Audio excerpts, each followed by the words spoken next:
Hello and welcome to another episode of Top3Tech. So today's video is going to be a blast from the past, kinda, because we're going into the future. What I mean by that is we're going to be checking on the Intel Arc A770, pretty much the Acer Predator Bifrost Edition. It's been pretty much exactly 3 months since I tested it and put out my first review of it. I want to see how much has changed with it and how much performance we have gained on it. Pretty much on the newer games as well. But before we get started, let's roll that intro.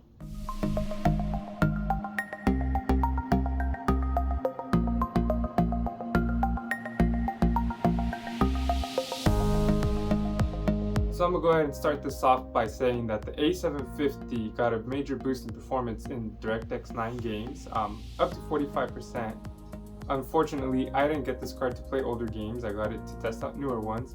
So if you're someone that plays DirectX 9 or DirectX 11 games, this might not be the video for you. Most of the games I have tested are in DirectX 12. They're a little newer, and I wanted to see how the performance has changed since then. So seeing that jump in the A750, I decided to test out the A770.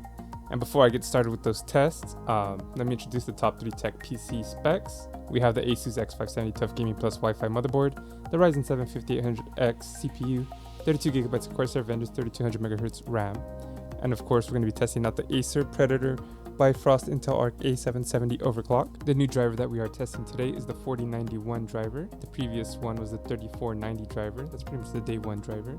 And of course this GPU has 2400 MHz of boost clock, 2200 MHz of core clock, 16GB of GDDR6 memory. It is on the XE HPG microarchitecture, and the minimum recommended wattage for PSU is 650 watts.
So after running the benchmarks, unfortunately, there wasn't really no significant jump in performance. Maybe 1 or 2 frames, 0 less sometimes, but that's just how it is.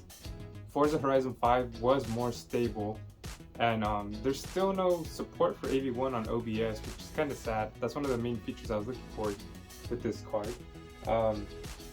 especially with the AMD cards and GeForce cards having the AV1 encoder as well. So it's still not too bad at what it does, but the 3060s have dropped down in price, and the 6700 XTs are in similar price range as well. They're still expensive too, and this does compete with the 6650 XT, and that's cheaper.